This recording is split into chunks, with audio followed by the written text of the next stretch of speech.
My name is Emily Miller, a 35-year-old marketing director at Miller Holdings, where my father serves as the CEO.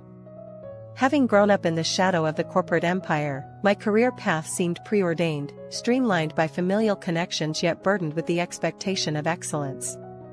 2 years ago, I married Jack, a man who started as a colleague and soon became much more. It was supposed to be the beginning of a blissful chapter. Life has its own script, one often punctuated by unexpected twists. This became painfully clear when I returned home early from a business trip. The scene that unfolded before me in the living room of our home was something straight out of a nightmare. There was Jack, the man I vowed to spend my life with, and a woman whose presence was like a ghost from my past that I wished remained buried. But what truly tore at the seams of my reality was the small, new life cradled in her arms, a baby. "So, the baby is born, huh?" I confronted them, the words heavy with betrayal and hurt. "Why, Jack? How much more do you need to mock me before you're satisfied?" My heart raced with a cocktail of emotions, each glance at him was like a needle to my skin. I had enough. "I'm fed up. I'm going back to my parents' house," I declared, my voice a mix of rage and resolve. I couldn't stomach another moment in that house, in his presence. I stormed over to the table, grabbed the divorce papers I had prepared as a just-in-case in the early days of our marital troubles, and stormed to my room. Packing only the essentials, I didn't look back or bid farewell. I left the house and drove straight to my brother's place. His concern was evident as he looked over the divorce papers. "Are you okay?" he asked gently. We talked briefly. His support was a small comfort in the chaos. Without wasting another moment, I headed to the office to submit the divorce papers. It was abrupt, cold even, but necessary. The finality of the act was a sharp pinch to my already aching heart. As I drove to my parents' house, a blend of relief and guilt washed over me. My parents were shocked and angry, but their immediate response was protective and fierce. "Use our lawyer too," my father insisted, already dialing the lawyer to ensure I had the best representation. It was only after settling in my old room that I allowed myself to reflect on the whirlwind my life had become. I recalled my longtime boyfriend before Jack, how we planned a future together until his job took him overseas. The distance was too much, leading to a painful breakup that left me a shell of myself. It was during that vulnerable time that Jack had stepped in, concerned and comforting. He had been there when I was at my lowest, making the subsequent betrayal even more painful. The next days were a blur of legal consultations and familial discussions. Despite the whirl of activities and the support of my family, a hollow feeling lingered. I had lost a husband, a friend, and now, navigating through the aftermath, I was just starting to understand the full extent of the emotional debris left in the wake of his betrayal. I nodded absent-mindedly as I heard the news of his possible secondment. "Seconded to where?" I asked, trying to mask my growing unease. "To a client that my colleague has mainly been handling. I've been supporting it, but the project's getting big, so they want me there directly," Jack explained, his tone a mix of pride and anticipation. He had always been an excellent salesperson, a pillar of success in his field, and his skills had undoubtedly boosted the company's performance on numerous occasions. I tried to sound supportive. "I'm sure you'll do great, just like you always have." But inside, I felt a twinge of discomfort, a premonition that things were not as perfect as they appeared. Despite his reassurances, the distance that this role would put between us seemed like an ominous cloud looming over our recently mended relationship. Our marriage had started on shaky ground, born out of a period of intense vulnerability for me. Jack had been there when I was struggling with my previous breakup, offering a shoulder to lean on and a comforting presence. He'd feed me when I had no appetite, invite me out when he noticed my loneliness, and his concern, though at times felt overbearing, was something I had grown to depend on heavily. "You're not just surviving because of your parents, Emily. You're thriving because you push yourself, maybe even too much," he would often tell me, trying to build me up. His words were soothing, and in my state of heartbreak, they were what I clung to. His assertion, "I've always liked you, Emily," had been a lifeline thrown to me during my emotional storm. When he finally confessed his feelings and suggested we give a relationship a try, I was hesitant but eventually swayed. My heart, fragile and yearning for stability, saw in him a beacon of hope. We moved quickly, too quickly perhaps, from dating to marriage, and soon after, we were living together in the condo I had originally bought to share with my former boyfriend. Life seemed to brighten. My work flourished, resulting in my promotion to director, and the days were filled with what felt like genuine happiness. However, beneath the surface of this newfound joy, there were undercurrents of doubt and a nagging feeling that maybe, just maybe, I was settling into a life crafted more by circumstance than choice. As Jack talked about his potential new role, these doubts resurfaced. The idea of him working away from me, engaged fully with a project that had no ties to me, triggered a sense of alarm. Was our relationship strong enough to handle another separation, albeit professional this time?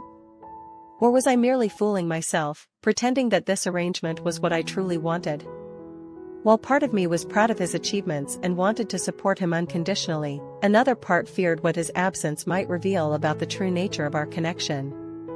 Had we built something lasting, or was it merely a convenient arrangement that would unravel with the slightest tug? These thoughts swirled in my mind as I watched him, his face alight with excitement about the future, a future that perhaps, for the first time, I questioned my place in. Feeling uneasy about the whole situation was an understatement. The secondment to northern Pennsylvania, where Jack was supposed to work alongside a second-year female employee who had secured the client, seemed suspiciously convenient. It didn't help that I was hearing about this setup for the first time, and the details did little to alleviate my concerns. Why was such a junior employee tasked with such a significant role? And why there, at a company I had never heard of? My mind raced with doubt. Didn't you have a big collaboration coming up with a major client? I asked Jack one evening, trying to understand the rationale behind his decision to accept the secondment despite the timing. Yeah, I'll still be working on that. It'll put a burden on the team I'm working with, though, he replied, sounding a bit defensive. The conversation felt like treading on thin ice. What's the point of going there then, if it's such a big project here? I pressed, unable to hide my frustration. Jack's face darkened, his usual calm demeanor slipping slightly. Do you really need to say that much, Emily? Just like you have your job, I have mine. I think even if we're close, there are things you can and cannot say. His response stung, but my anxiety only deepened. Going to northern Pennsylvania means you'll be staying there with her, right? Yeah, well, you're not going to live together, right? I asked, needing some form of reassurance. Of course not, that won't happen. But it's going to be an unfamiliar secondment, so I'll be supporting her. It's part of the job, he explained, as if that should settle the matter. His words, "it's part of the job," echoed in my mind, leaving me with little room to argue. Yet, as someone who had previously felt the sting of separation, a bit more reassurance would have been comforting. Despite my lingering doubts, the secondment began, and initially, Jack would come home every weekend. Those weekends were precious, they felt like a lifeline. I really feel at ease with Emily's cooking, he would say as he enjoyed the meals I prepared with care. I made a lot, so don't hold back. I've also prepared lots of make-ahead dishes for you to take back, I told him, packing comfort in every container, hoping it would somehow bridge the distance between us during the week. Thanks for doing this every week, even though you're busy with work too, Emily. Being on my own, I find it a hassle to cook after returning from work, so my diet is a mess, he admitted gratefully. Making make-ahead dishes for two on the weekends actually helps me out too, I responded, trying to maintain a semblance of our routine. Really, thank you. Come on, it's natural for a wife, isn't it, he said, and I replied with a shy smile, thinking perhaps these efforts could keep our connection alive. For a while, I believed those weekends would continue forever, a small sanctuary against the strain of our current circumstances. However, about a month and a half after the secondment began, Jack's returns started to decrease in frequency. Then came the weekend he didn't come home at all. I have to go golfing with some clients this weekend, he explained over the phone, his voice devoid of the usual warmth. The routine we had built, fragile as it was, began to crumble, leaving me to wonder about the true cost of his absence, both for our relationship and for my peace of mind. I apologized to myself, believing it all began innocuously enough with his secondment for a major project. The busy nature of his new role was expected. But when Jack did manage to come home, I noticed he was glued to his phone more than usual, sparking a flicker of doubt in my mind. Remembering his reassurances that I was welcome anytime, and armed with the spare keys he had given me, I decided on an impromptu visit to his temporary residence in northern Pennsylvania one weekend. When I arrived, Jack was not there. I sent him a message, "Looks like you're out. I'll wait for you to come back," and used my key to let myself in. As soon as I stepped into the living room, something felt amiss. It was supposed to be a bachelor's temporary living space, yet a sweet scent hung in the air, a scent not from any air freshener. It was faint but unmistakable, and it immediately put me on edge. Despite this, the apartment was largely as I remembered from his initial move, tidy and not overly messy, even with his hectic schedule. While doing some laundry, including a couple of days' worth of his clothes, I encountered the same scent again, emanating from one of his shirts. Was it possible that it belonged to a female colleague who wore strong perfume? The thought lingered uncomfortably in my mind as I unpacked groceries in the kitchen and began preparing make-ahead meals. Then, I heard keys at the entrance. "Emily, are you here?"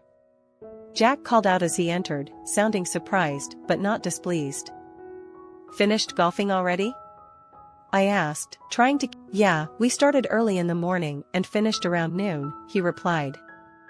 "It would have been nice if you had told me your plans to come over sooner," he added, his voice carrying a hint of annoyance. "It was a sudden decision. You said I could come anytime, even if you weren't here, so I thought it might be nice for me to visit sometimes," I explained, feeling the need to justify my presence.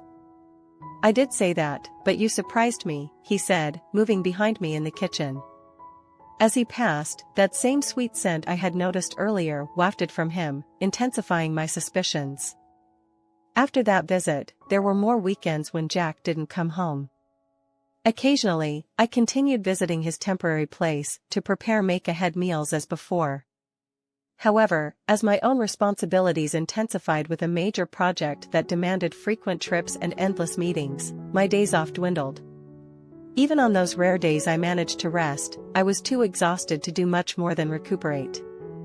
Visits to Jack's apartment became infrequent, and communication dwindled to messages and occasional video calls. "Hello, hey Emily, sorry I'm out right now.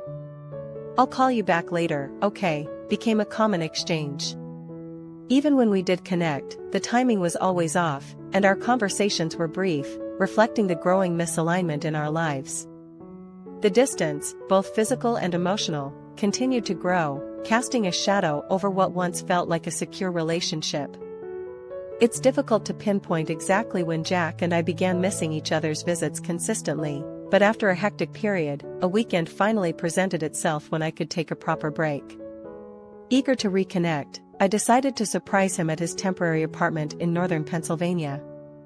I messaged him in advance to let him know I was coming, but the message remained unread. When I arrived and used my spare key to enter, the first thing I noticed was the overwhelming sweet scent that had troubled me before it was stronger than ever. The apartment I stepped into was no longer the simple male space I remembered. Pink heart-shaped cushions and matching blankets clashed starkly with the decor I knew. The table still held 2 sets of dishes from what seemed like a recent breakfast. In the bedroom, women's clothing hung openly in the closet, and fluffy loungewear was neatly folded on the bed. There was no mistaking it, these were signs of cohabitation. Heart sinking, I left the groceries on the table and sat on the sofa, overwhelmed by the betrayal.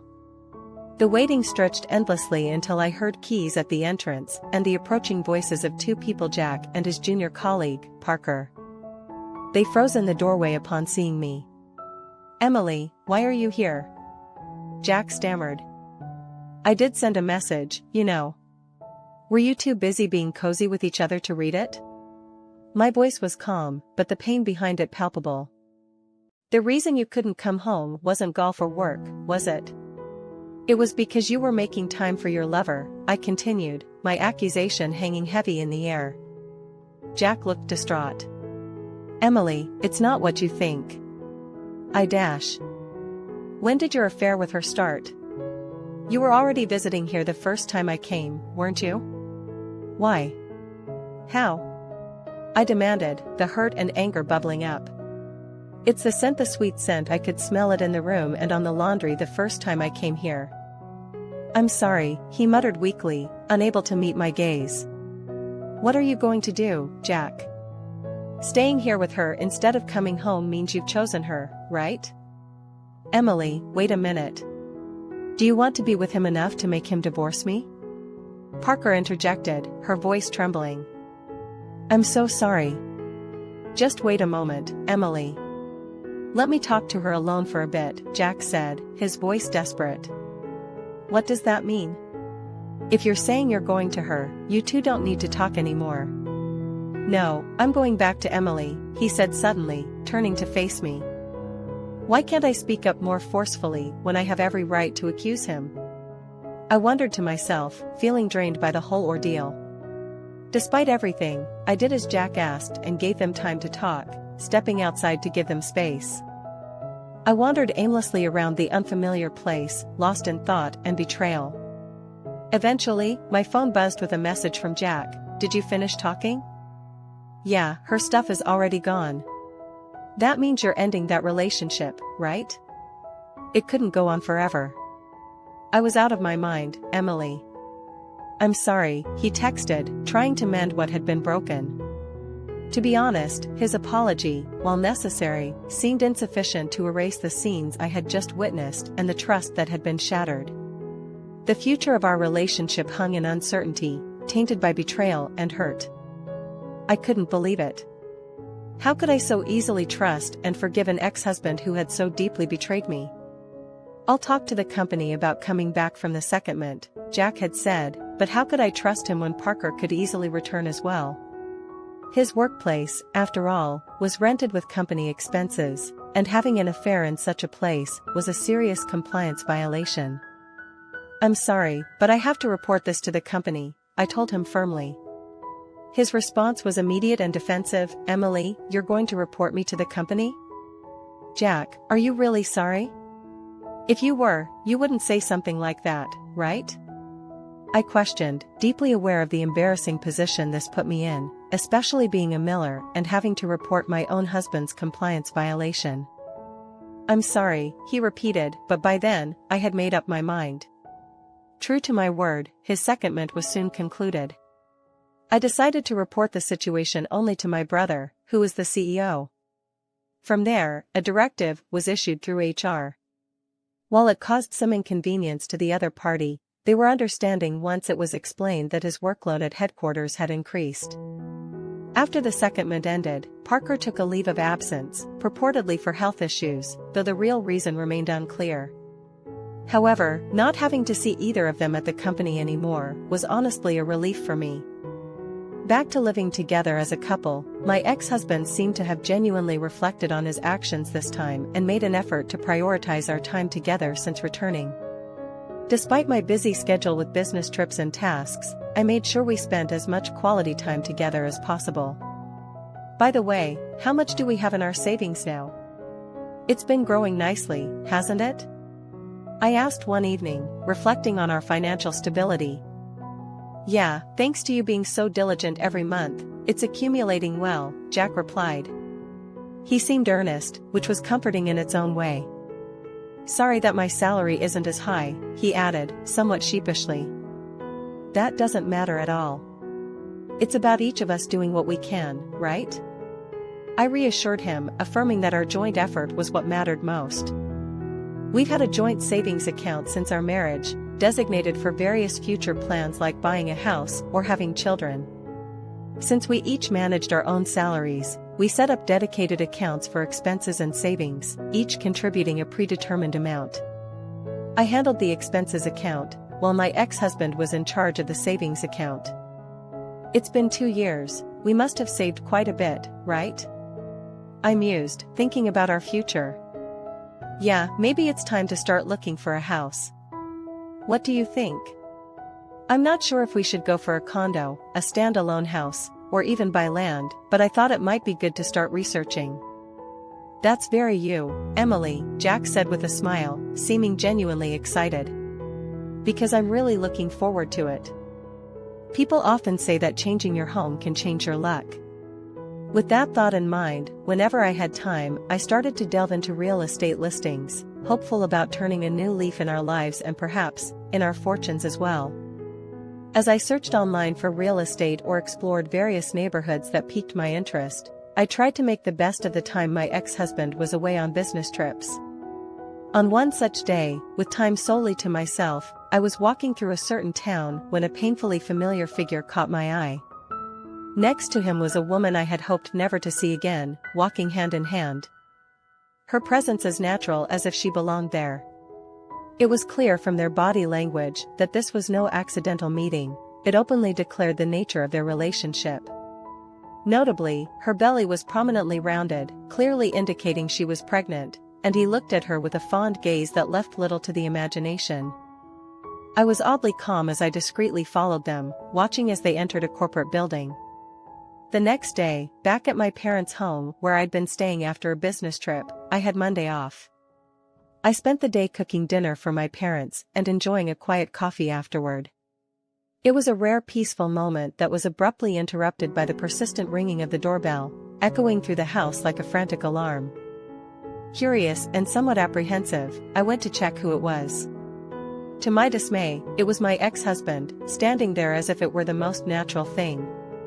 Despite my parents' protests to send him away, I insisted on handling it myself. I opened the front door to find him staring at me from beyond the gate. "Emily, please let me talk," he pleaded, his voice desperate. I couldn't help but smile slightly at the irony. "What's going on? Showing up at the house of the woman you kicked out as if nothing happened? How can you dare to visit me again after everything you've done?" My tone was calm, but laced with coldness.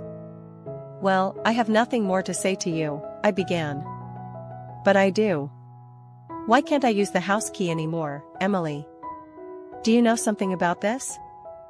"Oh, let me guess. You came back from work, tried to use your key, and it didn't work, so you came here to ask me? When I text you, it doesn't even show as read that's because I blocked you." "Why?" "Because we're divorced now, and there's no reason for us to interact. By the way, I changed the locks. It would be problematic if strangers just walked in, right?" "Stranger? I live there, you know." "What? Why are you assuming you can continue living in that house on your own? That house is in my name, you know." "Oh, someone got the wrong idea," I said, my voice dripping with sarcasm. "Telling me to pack your stuff and leave, wonder what you were thinking." I couldn't help but smirk at my ex-husband, seeing him visibly unsettled, which made my grin even wider. "But if you do that, what about my place?" he asked, still trying to find some ground to stand on. "There's Parker's place, isn't it? Right?" I retorted, effectively highlighting the alternatives he surely had available, given his entanglements. "I had already sent your stuff there, believing you had been practically living there since you came back. You seem to have settled in as naturally as breathing, with your pregnant girlfriend by your side. Remember how surprised I was when I saw you two while I was house hunting? Yes, that day when I told you I was looking at houses and plots of land whenever I found some free time. One of those places was in the same area where I spotted you two, arm in arm. Curious, I followed and saw you enter the client's company housing. The sign out front was really helpful. You must have known what I was about to say next. With a tense expression, you waited for my next words. Just as you anticipated, I continued, that client, Parker found them, didn't she? Your face dropped, confirming my suspicions. She found that client and that led to your secondment. But you know, something felt off from the start. A company in northern Pennsylvania that nobody knows about. It's extremely unlikely for a girl just 2 years in, who hasn't even gone on sales calls alone, to find such a client. So, what's the truth? It's actually your friend's company, isn't it? As I watched my ex-husband turn pale, I decided to lay out everything I knew, one detail after another. Just before the secondment, Parker, who had just started her second year, was assigned to your sales team. The two of you began working together more frequently, sometimes with her supporting your clients. As you spent time together, your relationship turned romantic. The desire for more time together led to the plan for a joint secondment. But a secondment wouldn't just conveniently happen, the only option was to create an opportunity for it. With that in mind, you consulted a friend running a company in northern Pennsylvania and secured a promise, thinking it would be easier to handle if it wasn't known that he and the client were connected. You decided Parker would find the client, with your support. Plus, with a new client in an unknown region, manipulating some information wouldn't likely be exposed. And since it was a friend's company, they'd be willing to cooperate as needed. As an excellent salesperson, your desire to secure a big new project while mentoring a colleague would be seen positively by the company, making the story more plausible. Jack, you used that to your advantage, didn't you? I said, looking directly at my ex-husband, letting the weight of my words and the reality of his deception sink in. His silence was the only confirmation I needed, his guilt written clearly across his face.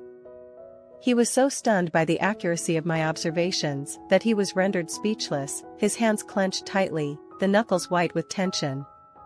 His body stiffened as he absorbed the reality of what the work at the secondment location truly entailed. It was pretty bad, wasn't it? Because it was your friend's company, you hardly went to work. And when you did, you played a supportive role in a project that the client was already expanding, in return for providing you with a space for your affair. You let your friend use the prestigious Miller name to smooth over his company's sales operations. The work you did in northern Pennsylvania was essentially about maintaining your affair and leveraging the Miller name for networking and entertaining, wasn't it? I laid out the facts starkly, leaving no room for misunderstanding. Completely deflated by my accusations, my ex-husband murmured quietly, "How did you know all that?" His query was less of a question and more of a capitulation, acknowledging the depth of my understanding. "I'm part of the Miller family, you know. If I decide to look into something, I can use whatever means necessary to do so. Finding out that your friend's company set up a new branch in company housing a year ago on your recommendation was easy," I explained, my voice steady and unyielding. "Your friend was grateful for the support in expanding his business, but you conveniently expanded your friend's company for your own future use, didn't you? So what if I did?" He was happy. His company grew. "It's a win-win, isn't it?" he retorted, his demeanor now defiant and brash. "In a way, yes. But you fulfilled your desires by putting the burden on others without shouldering any yourself. There's no other word for it but cunning. You've just been smart about living your life." "I shouldn't be criticized for being cunning," he argued, his tone sharp and unrepentant. "Maybe it doesn't matter after all. It was a mutual interest, as long as it doesn't bother anyone else, right?" His words, however, rang hollow, considering the implications of their actions. "But what you two did ended up being punished as a compliance violation at Miller, right? Knowing that, you continued your relationship. Is that a correct interpretation?" I pressed on, not letting him evade the consequences of his actions. "Parker's leave wasn't due to illness but because of a pregnancy from the affair, and you're still continuing that relationship, causing trouble even to the client. How do you plan to take responsibility for that?" "That's why I got divorced. Divorce is a matter between us as a couple. The responsibility taken by divorcing is towards me, but how about the responsibility for the scandal at work?" I challenged him further. "Look, whether I have an affair or forcefully take a secondment, it doesn't trouble the company.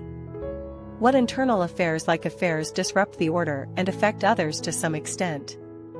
If people are out on secondment or leave, naturally, the workload shifts to others, causing stress. You don't know the situation while you are away," he argued, still trying to justify his actions. "That's why you can say such things." "What? No one complained to me, so there wasn't a problem, right?"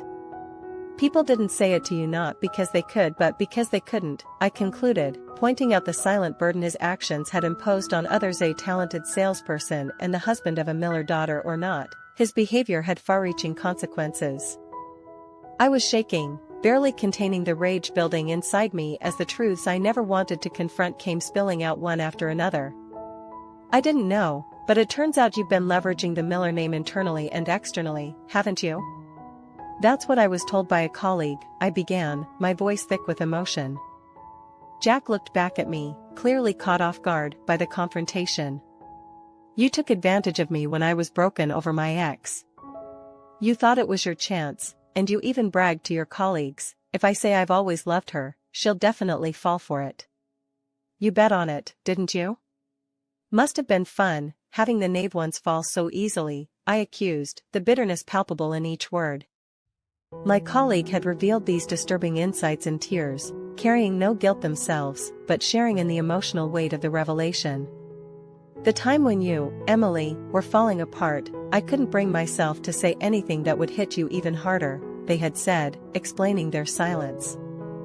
Now, faced with Jack again, I had to take responsibility for the path I had chosen, and to do that, I needed to ensure this man in front of me faced the tide of regret. You targeted me because you wanted the Miller name and its wealth, didn't you? So what if I did? Isn't it obvious? Having a CEO's daughter as a colleague, always about work, work, work, never marrying, and then all broken over a man, it was an opportunity too good to miss. I know my way around women, making you fall for me was too easy, he retorted, his words callous and unrepentant. It wasn't fun at all, not fun to seduce, not fun to date, not fun to marry, so you set your sights on your favorite young newcomer for some excitement, I continued, unveiling each truth with heavy heart. The reason you didn't break up with me even when you had another woman was because you'd be in trouble without the Miller name and its wealth, right? Jack didn't deny it, just scoffed, so what? By the way, the president of that client company was like you, right? Playing along with your games and getting something in return.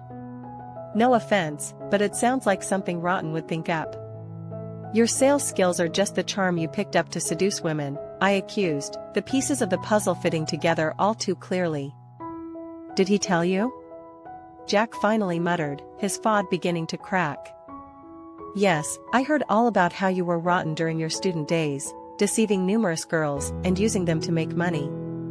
So it made perfect sense that you targeted me for my name and wealth and concocted underhanded schemes to get time with that woman. Why did he spill everything? Jack's voice was a mix of shock and anger, clearly not expecting betrayal from his friend. He probably tried to save his own skin. What, you know that company was secretly working against Miller for the sake of your mutual interests, and the support they were providing was clearly a compliance violation. And it was the president himself, right? If Miller were to take action against them, a company of that size wouldn't stand a chance, would they? I laid out the grim reality, leaving no room for doubt. Well, that's so. You can't hide your relationship or the facts from us anymore. We know everything, I declared, sealing the conversation with the weight of undeniable truth. Jack looked down, muttering, seriously. His voice trailing off, the reality of his betrayal and its consequences finally dawning on him. I continued twisting the knife further, zeroing in on the financial betrayals. And what about our joint savings account? I did the math just for my contributions, $2,000 a month for 2 years, plus bonuses of $6,000 for times. That adds up to $72,000, right? My $72,000 is still in that account, isn't it? Well, I guess it's impossible to say it's there, right? Since you've spent it all on another woman, I pressed, knowing the truth even before he responded. You spent it all on her, didn't you? You know, her colleague told it to a colleague of ours. Like actually, she seems to be having an affair with Jack, and she's been getting him to spend his savings on her. Is he okay? What? Susie did? I revealed, watching his face contort as the reality of his indiscretions hit him. Yeah, that woman, of all things, was talking about her affair with you to a colleague at work. Can you believe it? And she's been getting you to spend the savings on her. I wonder if she knows that's basically embezzlement, I added, sharpening each word with evident scorn. Embezzlement? Yeah, you didn't know it could be considered embezzlement to use shared assets? Seeing my ex-husband turn pale all at once, his expressions rapidly changing, was truly comical. I couldn't hold back the laughter I had been suppressing any longer, and it burst out of me, leading me to start laughing loudly as if I was expelling it from deep within my belly. My ex-husband became infuriated by my laughter, his face turning red as he started hurling angry words at me. Even that seemed ridiculous, and I managed to calm my laughter, gasping for air. How rude of you to laugh at someone's face, but it's just too funny. You're all worked up over things you've been doing for years. Look at your face in the mirror, it's so busy with emotions, it's hilarious.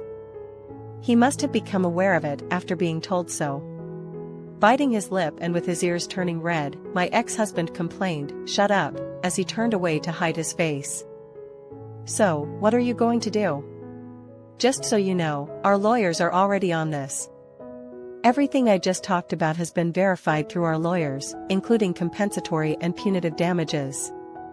Imagine how much that'll cost you. You wouldn't dare claim a division of property in the divorce after committing embezzlement, would you? Get yourself a lawyer and let's have them talk it out. What do you say? Biting his lip and pausing to think, my ex-husband suddenly started apologizing. Emily, I'm sorry, please forgive me. Let's start over, please. I still love you the most, Emily.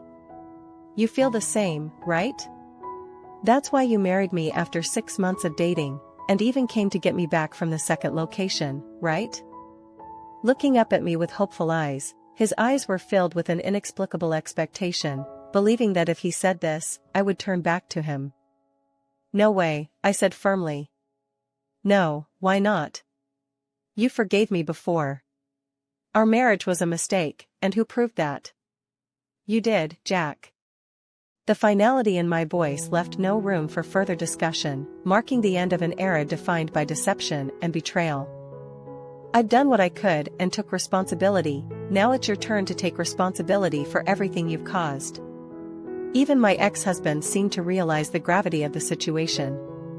The hope in his eyes quickly dimmed and then disappeared entirely. Months have passed since then, and I'm still busy with work at the company as usual. If anything has changed, it's that I'm now working surrounded by a change of scenery through the window. I can see the Eiffel Tower in the distance. Yes, I'm currently working in Paris. Why not take this opportunity to try working overseas and start fresh, Emily? A good colleague of mine runs a consulting firm over here and said they'd love to have my expertise, kind of like a secondment. It was a sudden proposal from my brother, though surprised, I was also grateful. I wanted to change my environment, burdened by the past, and fully commit to what I wanted to do to find myself again. Months have passed since I gratefully accepted my brother's offer. It's been challenging adapting to an unfamiliar industry and a new language.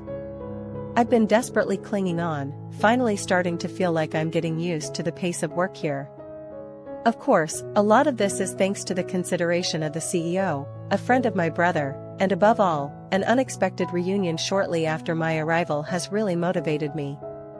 Just as I was thinking it might be time to wrap up for today, turning off my PC and starting to tidy up, a shadow fell beside me. Are you about to finish? Yeah, I thought it might be a good time to call it a day, I replied.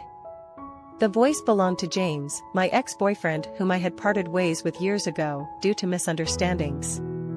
It turned out James was also finishing up, and he suggested grabbing a meal at a favorite Italian restaurant where we clinked glasses. You seem to have gotten quite accustomed to the job, he noted. I guess I'm finally catching the rhythm, but I'm still overwhelmed by the lack of vocabulary. There are too many technical terms, and I end up reviewing them daily with my notebook and dictionary, I confessed. I was the same at first. Your ears and brain will get used to it eventually. You're smart, Emily, you'll be fine, really. More than that, I'm happy to see you becoming more cheerful day by day, he smiled. Didn't you notice how you were when you first got here? He asked gently. Well, yeah, a lot has happened. Sorry, if we get down to it, it was somewhat my fault, wasn't it? Even as I tried to deny it with a no, to James's downcast words, the responsible James wasn't convinced and seriously moped. Listen, the path I chose was my own. Sure, there might have been a catalyst, but what followed was my responsibility.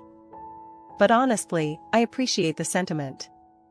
Thank you, I said, reaching out with my glass towards James's, gently clinking them together. Reacting finally to the sound, James offered a small apologetic smile. It's really okay now, you know. My ex-husband and his affair partner faced consequences from both the company and society. I settled things through alimony, and coming here was all my decision. Well, meeting you, James, here was unexpected. It was truly coincidental. Upon my arrival, being introduced to James because there was someone in the company was beyond unexpected. We were both so surprised that we ended up staring at each other in silence.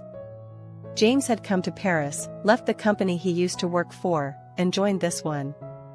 It made sense why my brother wouldn't know, but given how we parted, it was incredibly awkward at first. However, once work started, the awkwardness faded due to the overwhelming workload, and soon interacting with James became natural. I was honestly glad to reunite with Emily.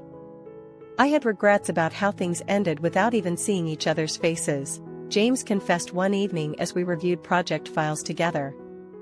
When I first came here, I was just as desperate as you are now, Emily. Honestly, I think I was in a worse state. I couldn't have imagined laughing over a meal with a colleague a few months into my assignment. I see, it was like that, huh? Now I understand, I replied, realizing I hadn't known or rather hadn't tried to understand James's struggles. Ultimately, I was too consumed with my own issues to truly see James. This was true for my relationship with my ex-husband as well. Since coming here, I feel like I've finally been able to confront my true self. I'm sorry, I've always been full of myself. Long distance was a first for both of us, but I sometimes think if there was a second time, maybe it would work out. I'm not thinking about rushing into anything right now, but I do hope that someday we can be beyond just work again. His gaze, directed straight at me, brought back memories from years ago. The fact that he still harbored such thoughts about someone like me simply warmed my heart. Thank you but I think I'm not ready for that kind of thing for a while. I don't want to repeat the same mistakes, and I've just started to face myself. There are things I need to do here. I understand that. That's why I'm not thinking about rushing into anything right now, but just remember, there's someone here who always wants Emily to be happy. Honestly, I'm not in a place where I have the capacity for much else, James replied softly. And somewhere inside, the wounded part of me isn't quite ready to see James in that light again yet. His words were comforting, and if there's something destined between us, I suppose it will naturally come to be. And if not, that's also fate. I'll leave it in the hands of fate, reaching out for what's directly in front of me, struggling with all my might, hoping to someday pull some form of destiny towards me using my own